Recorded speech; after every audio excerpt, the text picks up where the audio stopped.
Quick Goal, the official goal of soccer, presents Quick Chat, a quick hitting interview series with some of the top people from around the soccer world. We discover how coaches got to their position and advice they give to a younger self. Welcome to Quick Chat.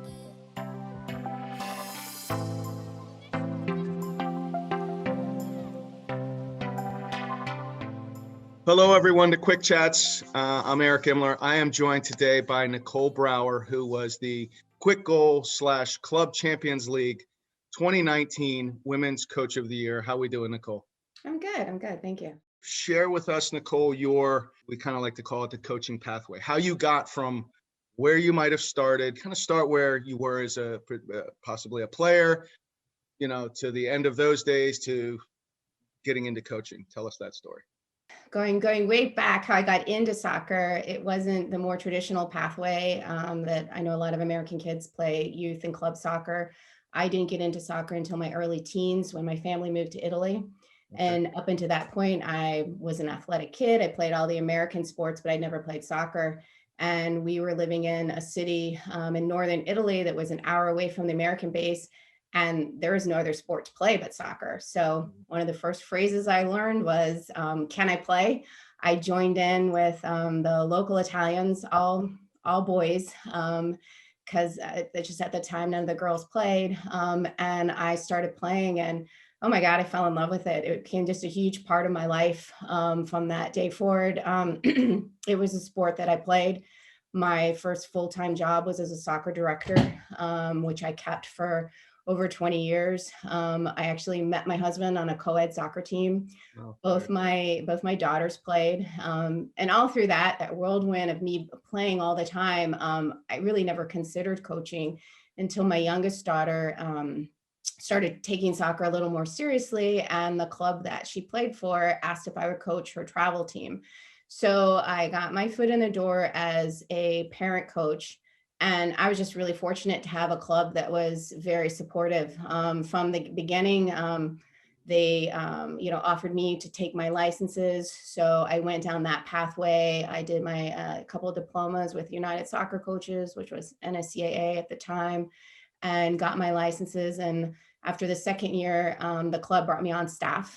So as a paid coach, and I've been doing that for the last 15 years. So I kind of look at it in two parts. Italy gave me that love for playing soccer. And then just that first year of coaching, I love it. I feel so fortunate that I get to do it every day. It's definitely been something that's been a big part of my life. Getting into coaching was the kind of a licensing pathway really encouraged to you by your environment that you were in, saying, hey, you got to go get your licenses? Or is it something you kind of stumbled into? Is it something you sought out? The club that I was with a pretty big club, and I was lucky. I don't, looking back, I realize now, but one of the mentors, the coach in my age group, was a female coach. And she's the one who encouraged me, like, you need to get your licenses. She's like, if this is something you want to do, start off with, I think the first overnight license I did was the national diploma, and just really started from there. And then with the C and the B, and now I'm working on my A. Sure. Can you highlight one of your best coaching experiences? Yeah, so I have had a lot of great ones, obviously, because I love it. But I think I would have to say, I was asked to coach high school for our local high school. And anyone who's coached high school knows it's so much different than club soccer. It's a very intense 3 months. You're with those girls just all the time for that 3 months. And the school that I was asked to coach for hadn't had a lot of success in the previous year. I think the previous season, they had only won 2 of 14 games. Right. So I came in, not knowing what to expect. And we just really had a dream season. We went undefeated, went from last in the conference to first. And what made it really special was the boys team at the school had always had success. They had won states the year before. And one of my first practices, I could tell that the girls kind of felt like they were under their shadow. They even told me, like, oh, the boys get the best equipment and the boys get the best, training times. We share an equipment room, and in the room, there's all of these posters of the accolades that the boys had gotten, like the picture of them winning states, and there was nothing for the girls. When we started winning, we put these strings of wins together. The school just really got behind us, and to their credit, the boys team did as well. The girls, our games and results and things like that, and when the players did well, got announced in the morning announcements. You could tell that the girls just had a lot of pride when they wore their jerseys on those days. Yeah. It was a special experience. I really enjoyed that first year. What did you do with this group that had never had success, and now overnight, flip of a switch, you've got them winning? What'd you do? Yeah, the coach that I took over for, she's a good coach. She was a young coach. I think they were primed for it. I don't think like I came in and sprinkled any magic. I think that just a lot of things set up. Like my junior class had a lot of leadership, and just coming in for me, building that team culture was really important. And Yeah. I had just these great kids to lean on to do that.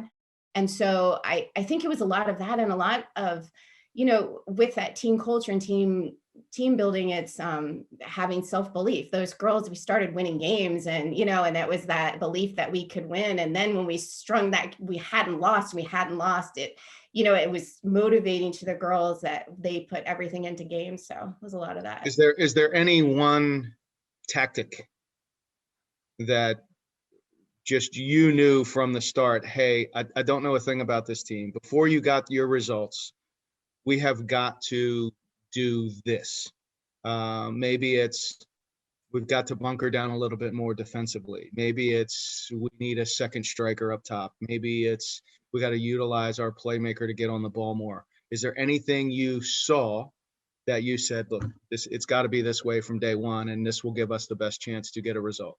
We scored a ton of goals from set plays, from corners. I think our leading goal scorer, the majority of her goals came from the same player took the kick. So she was our leading assist, and she had headers in the box. And so we worked a lot on that, because that was a very controllable thing. When we had those, we had a lot of success early. So even if we weren't maybe possessionally in the game, like we weren't, the other team maybe had more possession, that type of thing, we took advantage of those chances that we had, and we were really successful that way.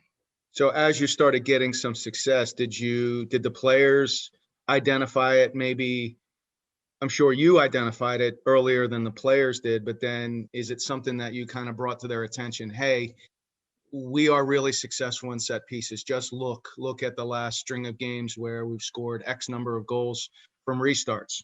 Is it something you kind of brought to their attention, or did you just kind of, hey, we're going to do what we do, and when we get a set piece, we're going to continue to try and capitalize on it? But Right. is No, that something that happened?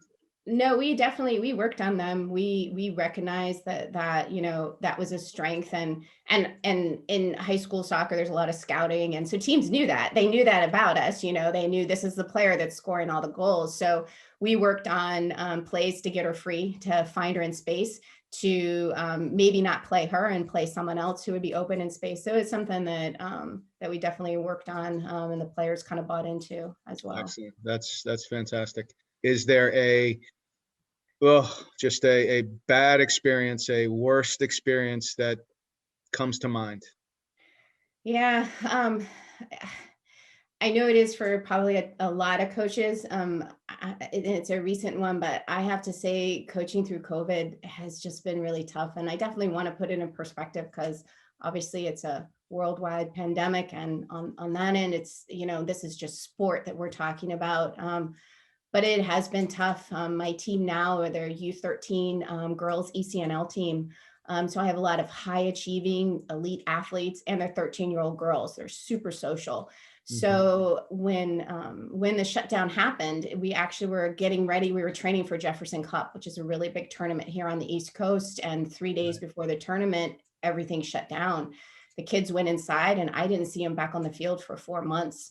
That was really hard for me. And even when we got back on the field, it was with masks and distancing. And I'm a hands-on coach. I'm literally a hands-on coach. I want to put my arm around a player. I want to get to know her one-on-one.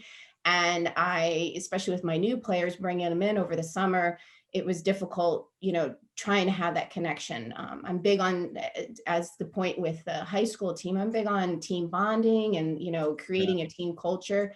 We weren't able to do any off-field team bonding. Everything was limited to Zoom, and all my players, they're still in virtual learning. So they would come, they're already doing 8 hours a day being on a screen. So asking Sure. them to do more in the evenings is really hard. So, that definitely has been a struggle. Yeah, Yeah. it's been tough for me. And I'm sure Yeah. for a lot of coaches. Yeah, we've heard that one. Yeah. It's been common. It's tough to navigate. How about, is there one special player that stuck out over all these years that just, wow, that was just a special time coaching this player? Yeah, I've had a lot of great players, but I would go back to that my captain from my high school team that first year. Her name's Abby Downey. She was like kind of player every coach would want to have. She was a natural leader. She led by example. She led with her voice, and she was an incredible athlete.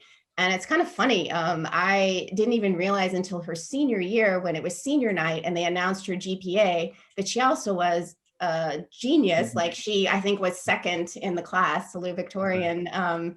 And she ended up going and playing D1, and she joined the Air Force and is in medical school and is Wow. engaged.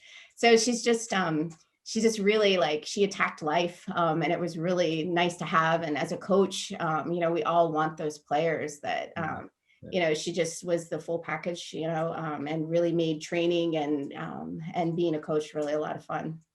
I know for me as a coach over the years, I feel like my training library, all I wanted to do in the beginning was just fill those bookshelves with all these different training ideas and games. And as I've gotten to be an old man and an old fogey in these coaching days, my library just continues to shrink. And the training games I turn to are fewer and fewer.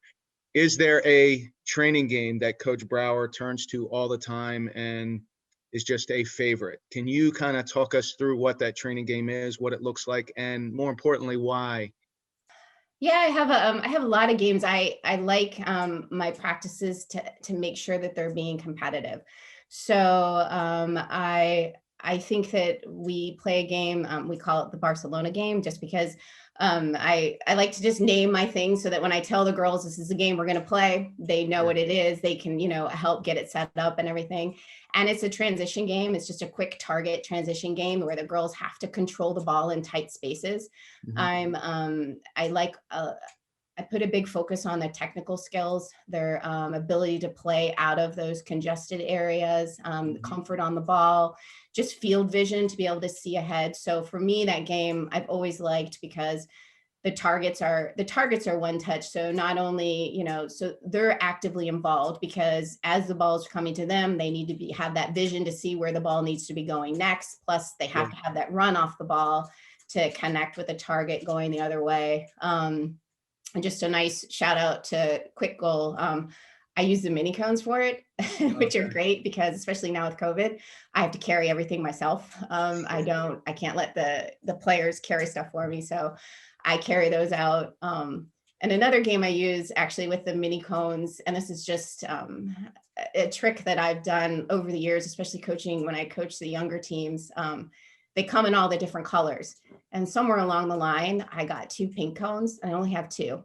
And so we'll do relays or we'll do competitions. And at the end, if there's like 6 teams and they're all doing some kind of, footwork with the ball or relays and that kind of thing, the end goal is to get the pink cone. So only two can win because they all want that pink cone. And it's actually turned out really fun. It's like been this special thing that Yeah. that it makes the girls want to be competitive, which they are. But it just makes the practice fun, which is definitely a huge deal and something I want to make sure I'm doing. Excellent. If you were looking back on your run as a coach, what advice would you give to the young Nicole Brower, the early days? What would you tell her now? I think I've heard it said a lot of different ways. You don't know what you don't know. And I think so many times when I was younger, I thought I had it all, I had it all figured out, and there was nothing more to learn and that kind of thing. And now, even now, doing my A license, there's so much still to learn. Like I find like sports science and analytics, I think are really changing the sport in a good way. And there's a lot to learn there. So I definitely think I would tell my younger self, just make sure you're always trying to learn. You're trying to learn new things. You're figuring new things out, because I definitely, as I've gotten older, I realize I still don't know it all. Yeah, I'm constantly trying to watch different age groups, different programs, training sessions, and there's a nugget out there all the time. It could be a game that you used all the time, and you see someone take a different twist on it, change it just slightly, and it brings out something completely different than you would have ever thought. Yeah, But absolutely. I agree with you 100%. Well, listen, thank you so much for the time. This is great to hear your story. Congratulations again on Coach of the Year. Fantastic honor, and hopefully we can do this again if you're up for it. Yeah, no, absolutely. And I definitely have to say a big thank you to Quick Goal for sponsoring this award, and also sponsoring me with my A license. It's a big deal. I definitely appreciate it. So thank you. Absolutely. Thank you so much for your time, Nicole, and we'll see you again down the road. Okay, sounds good. Perfect.